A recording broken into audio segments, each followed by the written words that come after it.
बिस्मिल्लाहिर्रहमानिर्रहीम अल्लाहुम्मा सल्ली अला मोहम्मद व आलि मोहम्मद। आप देख रहे हैं फैक्ट्स विद यासिर यासीन और गुज़िश्ता 12 घंटे की चंद अहम खबरें आपके साथ शेयर करेंगे और आपसे ये दरख्वास्त के चैनल को सब्सक्राइब जरूर कीजिए और वीडियो पर अपनी राय जरूर दीजिए। आपको ये बताएं कि ईरानी सदर मसूद पज़ेश्कियान ने ये कहा है कि अमेरिका के साथ हालिया मायदे को ताकत के साथ आगे बढ़ाया, दुश्मन के सामने सर तस्लीम खम नहीं किया।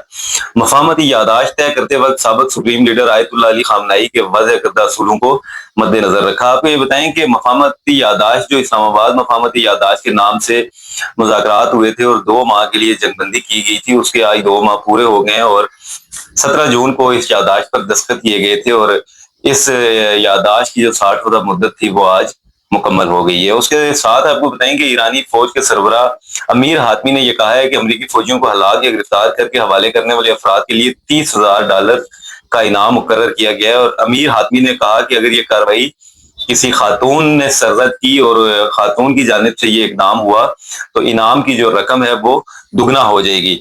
ईरानी फौज के सरबराह का कहना है कि बड़ी तादाद में लोगों की दरख्वास्तों के बाद ये मनसूबा तैयार किया गया है। अमरीकी फौज को खलीज फारस, खलीज अमान या अबनाए हरमज में दाखिले की इजाजत नहीं देंगे। जबकि अमरीकी मीडिया ने एक मुज़ीका खेज दावा करते हुए ये कहा है कि ट्रंप इंतजामिया ने ईरान जंग खात्मे के लिए पासदाराने इंकलाब से खुफिया राब्ता किया। खुफिया बैक चैनल राब्तों के लिए इराकी कुर्दिस्तान के सदर का इंतखाब किया गया, जो अमरीका और ईरान दोनों हल्कों में एतमाद की हैसियत रखते हैं। अमरीकी हुकाम को यह खदशा था कि ईरान के मुज़ाकरातकार, जिनमें स्पीकर और वज़ीर खारजा शामिल हैं, वो असल इख्तियार नहीं रखते और पासदाराने इंकलाब उन पर असरअंदाज है। इसी तनाजुर में 10 मई को इराकी कुर्दिस्तान के सदर से राब्ता किया गया और ये राब्ते अमरीकी सदर और अमरीकी नायब सदर की रजामंदी से किए गए और उनकी मंजूरी के बाद ये राब्ते अमल में लाए गए। आपको बताएं कि वज़ीर आज़म शहबाज शरीफ ने यह कहा है कि मुश्तरका दफाई माहिदे की हमायत पर अमरीकी सदर के अल्फाज और ख्यालात को सराहते हैं। पाकिस्तान, सऊदीया और तुर्की के साथ मिलकर अपना और खिते का दफा यकीनी बनाएगा। जनूबी एशिया में एटमी तबाही टालने और लाखों अफराद की जिंदगियां बचाने में मदद करने पर अमरीकी सदर को खराज तहसीन पेश करता हूँ। पायदार अमन अवाम के रोशन और खुशहाल मुस्तकबिल के लिए जरूरी है। और आपको बताएं कि अमरीकी सदर ने जो है वो मक्का मुश्तरका माहिदे को जो है वो सराहा है और उसके हवाले से उन्होंने नेक ख्वाहिशात का जो है वो इजहार किया है। जबकि आपको बताएं कि सुप्रिटेंडेंट अडाला जेल ने 2 सफात पर मुश्तमिल रिपोर्ट जो है वो सुप्रीम कोर्ट में जमा करा दी है और रिपोर्ट के मुताबिक उन्होंने ये दावा किया है कि सरकारी मालिजीन इमरान खान का चेकअप करते हैं। एक आंख तकरीबन नॉर्मल हो गई है। इमरान खान और उनकी एहलिया की हर मंगल को जेल रूल्स के मुताबिक मुलाकात कराई जाती है। दोनों की अब तक 84 मुलाकातें कराई जा चुकी हैं। जबकि बानी पीटीआई के वकील सलमान सफदर भी 10 फरवरी और 4 अप्रैल 2026 को इमरान खान से मुलाकात कर चुके हैं। मेडिकल अफसरान बानी पीटीआई के दिन में 3 मरतबा खाने पीने की जांच और मेडिकल चेकअप करते हैं। उनकी एक आंख तकरीबन नॉर्मल हो चुकी है। जबकि आपको बताएं कि सुप्रीम कोर्ट का 3 रुकनी बेंच जो है वो कल इमरान खान की सेहत और मुलाकातों से मुतल्लक केस की समाअत करेगा। जबकि वफाकी हुकूमत की इब्तदाई 28 माह के दौरान कर्जों में 18,832 अरब रुपए का इजाफा हुआ है। स्टेट बैंक ऑफ पाकिस्तान की दस्तावेजात के मुताबिक आपको बताएं कि मार्च 2024 से जून 2026 के 28 माह के दौरान वफाकी हुकूमत के मकामी कर्जे में 16,766 अरब और बैरूनी कर्जे में 2,066 अरब रुपए का इजाफा हुआ। कर्जों में औसतन 22 अरब 40 रुपए योमिया इजाफा हुआ है।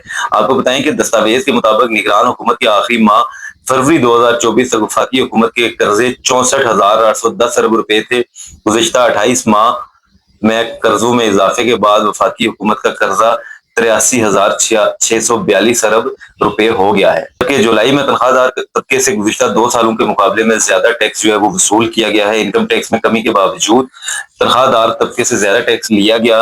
रवा बरस जुलाई में एफपीआर ने तनख्वाहदार तबके से इनकम टैक्स की मद में 44 अरब रुपए जमा किए। जबकि 2023-24 में माह जुलाई में 30 अरब रुपए, जबकि 2024-25 के माह जुलाई में 42 अरब रुपए जमा किए गए थे। आपको बताएं कि आजाद कश्मीर में कानून साज असेंबली का जो इजलास है उसको जल्द तलब किए जाने का इम्कान है और इलेक्शन कमीशन की जानिब से 8 मखसूस नशिस्तों पे इंतखाब का जो शेड्यूल है वो जारी कर दिया गया है। इलेक्शन कमीशन की जानिब से जारी शेड्यूल के मुताबिक 20 अगस्त को कागजात नामजदगी जमा होंगे।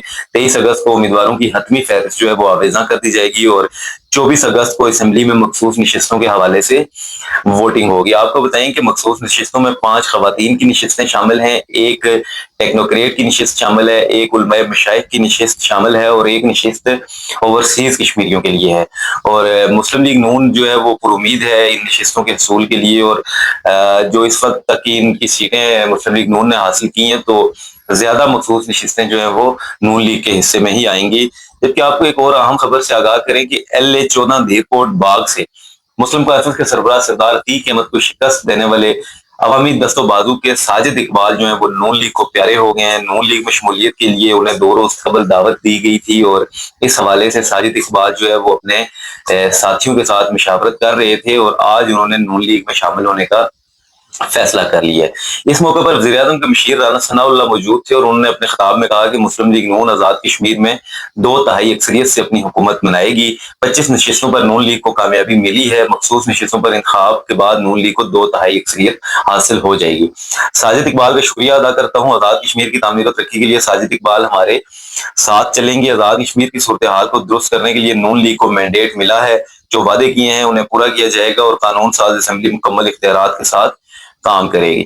مسلم لیگ نون کا موجودہ الیکشن اور موجودہ الیکشن سے قبل عوامی ایکشن کمیٹی کو لے کر جو موقف رہا یا جو کردار رہا، آپ کو بڑا واضح الفاظ میں یہ بتا دیں کہ نون لیگ کے وفاقی وزراء نے آزاد کشمیر کے اندر جاری احتجاجی تحریک کو جس طرح سے انہوں نے ڈیل کیا یا جس طرح سے اس کو ٹیکل کرنے کی کوشش کی گئی ہے، اس کی مثال ماضی میں نہیں ملتی۔ مسلم لیگ نون کی حکومت نے نہ صرف معاملات کو خراب کرنے کی کوشش کی، بلکہ انہوں نے عوامی ایکشن کمیٹی کے لوگوں کو اور وہاں پر احتجاج میں شامل لوگوں کو دہشت گرد کہا، بھارتی ایجنٹ کہا، راہ کے فنڈڈ کہا۔ اور آج آزاد کشمیر کے ضلع پونچھ اور سدنوتی کو یکسر نظر انداز کرتے ہوئے حکومت سازی کا عمل جو ہے وہ سامنے آ رہا ہے، اور آپ اندازہ کریں کہ سدنوتی اور ضلع پونچھ یہ 2 وہ خطے ہیں، یہ 2 وہ علاقے ہیں کہ جہاں کے لوگوں نے اپنے دست و بازو پر لڑ کر یہ خطہ آزاد کروایا۔ سدنوتی کے علاقے چنجال ہل کے مقام پر آزاد جموں کشمیر کا پہلا دارالخلافہ اس کا قیام ہوا، وہاں سے انقلابی حکومت نے اپنا کام شروع کیا، اور آج وہی علاقہ حکومت سازی کے عمل سے یکسر اسے نظر انداز کر دیا گیا۔ وہاں پر انتخابی عمل ابھی تک ہوا نہیں، اس کا انعقاد نہیں ہو سکا، اور نون لیگ جو ہے وہ آزاد کشمیر میں 2/3 اکثریت کی دعوے دار ہے اور حکومت بنانا چاہتی ہے۔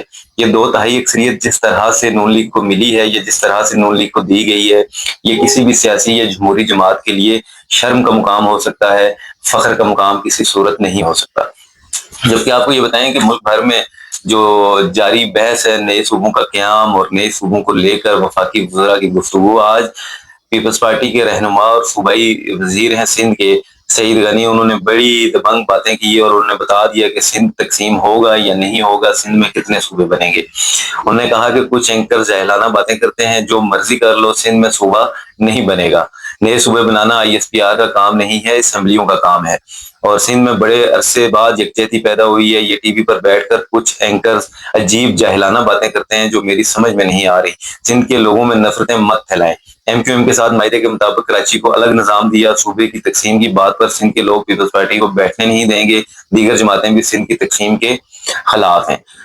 آپ کو یہ بتائیں کہ امریکہ، روس، چین، بھارت سمیت جتنے بھی بڑے ممالک ہیں، وہاں پر آبادی کے تناسب سے انتظامی یونٹس جو ہیں وہ پاکستان کی نسبت بہت زیادہ ہیں، اور پاکستان میں برسر اقتدار جو لوگ ہیں ان کو انتظامی یونٹس کے قیام، ان کو صوبوں کے قیام سے خدا واسطے کا ویر ہے، اور یہ سمجھ سے باہر ہے کہ اگر انتظامی یونٹس کا قیام عمل میں آتا ہے تو اس سے عوامی جو مسائل ہیں یا عوام کو جو بنیادی سہولیات کی فراہمی ہے اس میں آسانی ہوگی، اس میں مشکل نہیں ہوگی۔